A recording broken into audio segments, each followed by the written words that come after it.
Amém, irmãos. Pai do Senhor Jesus, estou aqui com a palavra do dia para ler mais uma vez para nós. Dessa vez eu estou com o livro de 1 Samuel, capítulo 5 e versículo de 1 e 2. 1 Samuel, capítulo 5, versículo 1 e 2, diz assim: Os filisteus, pois, tomaram a arca de Deus e a trouxeram de Ebenezer a Asdod.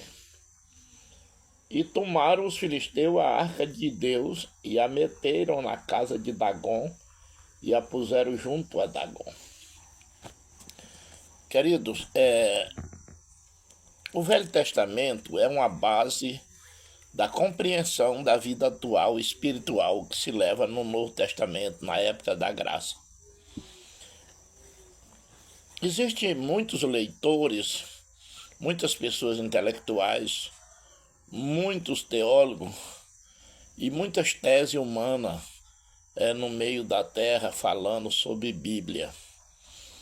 E agora, nesses últimos tempos, baseado numa profecia de Jesus, que se levantava falsos cristos e falsos profetas, é um bombardeio de opinião tão terrível que está ficando difícil uma pessoa viver numa religião por muito tempo, porque ele é bombardeado por muita interpretação, muita forma.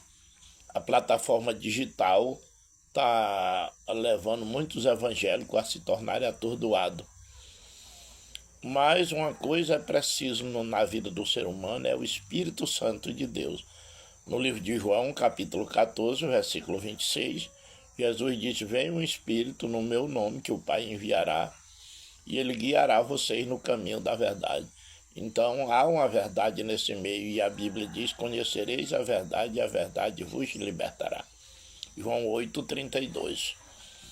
O que acontece com Samuel, para ser interpretado, para ser revelado, o que aconteceu lá no livro de Samuel, capítulo 5, e que os filisteus tomaram a Arca da Aliança, porque a Arca da Aliança, Deus sempre fez aliança com o povo.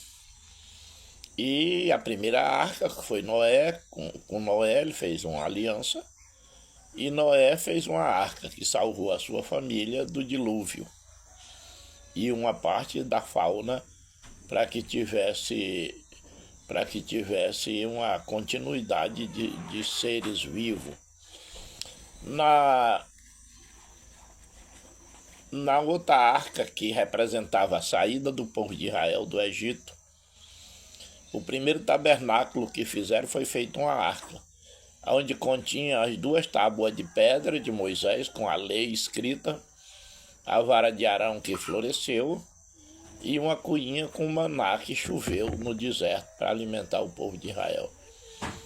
Então, essa arca que representava a aliança, a glória de Deus, era muito usada nas guerras, levada em ombro de sacerdote.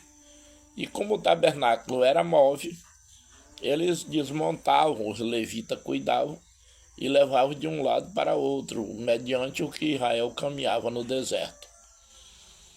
E hoje o que representa isso nas nossas vidas? Numa dessas guerras, os filisteus tomaram a Arca da Aliança. E como um troféu de vitória, eles levaram para dentro da igreja do Deus que eles adoravam, chamado Dagom, que era uma imagem de escultura muito grande. Mas ao amanhecer o dia, a Bíblia diz que o Dagom estava caído no chão, diante da glória de Deus. Eles levantaram ele de novo, no outro dia ele estava no limiar da porta com as mãos cortadas e despedaçado, diante da glória de Deus. Mas o que significa isso para a nossa vida atual? O crente selado com o selo do Espírito Santo, ele só vai ter vitória quando isso acontece. O crente ele só tem vitória quando ele leva uma vida espiritual. Na carne ele nunca vai ter vitória. E a carne cobiça contra o mal e o espírito cobiça contra o bem. E há uma guerra interna do próprio homem entre espírito e carne. Mas tudo que Jesus falava era sobre receber o Espírito Santo. E quando os discípulos estavam pescando lá no mar, já desiludido porque Jesus havia morrido, ninguém tinha mais coragem de continuar o evangelho por medo dos judeus. Livro de Lucas, capítulo 24, Jesus aparece e encoraja eles e diz para irem para Jerusalém, que há uma promessa de Espírito Santo, no livro de Joel, capítulo 2, versículo 28. E eles vão para Jerusalém e espera lá. E tem uma festa que vem desde o livro de Levítico, chamado Pentecoste, que era quando eles faziam a colheita do trigo e de tudo, e faziam uma festa de uns 7 dias de adoração a Deus. Entregavam o dízimo da colheita e se alegravam perante Deus. Essa festa ficou tradicional até o ponto de muitas pessoas de outras nacionalidades virem para aquele local daquela festa. E quando aconteceu isso, mais atrás, Jesus, quando estava como homem aqui na terra, ele participou de uma festa de judeu e no último dia ele se turbou em espírito e disse: quem tem sede, vem a mim e beba. Quem tem sede, vem a mim e beba. Porque ele notou que aquela festa ela era regrada mais por regras de religião. Ela era mais uma coisa tradicional no devocional do que no espiritual. E o próprio Jesus diz que Deus é adorado em espírito. Então, quando o Pentecoste ficou muito famoso, lá em Jerusalém estava acontecendo essa festa. Jesus aparece em Lucas 24, encoraja os discípulos e pede que eles vá para Jerusalém e aguarde lá, que tem a promessa de Joel 2,28. A dizer que depois derramarei meu espírito sobre toda a carne e as pessoas profetizam e falam língua.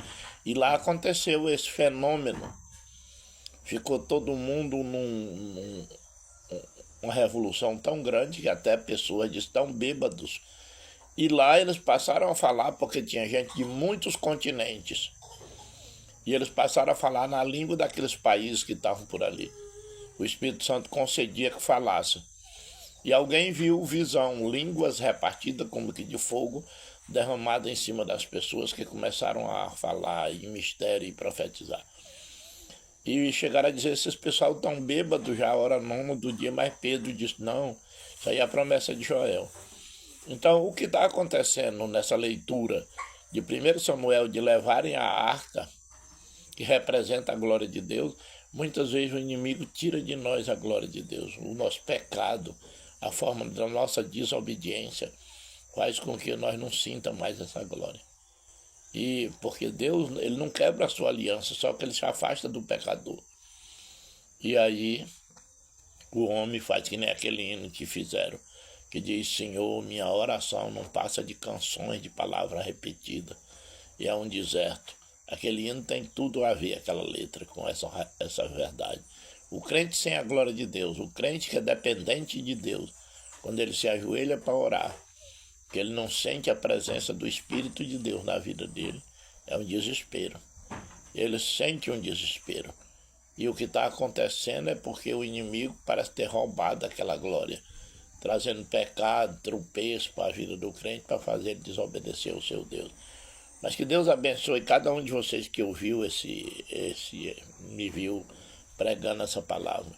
Nunca deixe a glória de Deus sair da sua vida.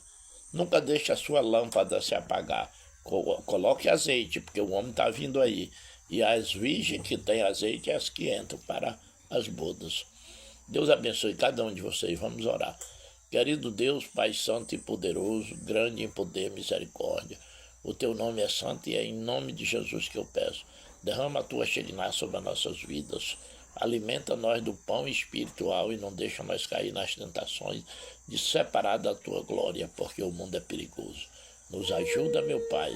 Encaminha os nossos corações à obediência. Nós te pedimos em nome do Senhor Jesus. Amém.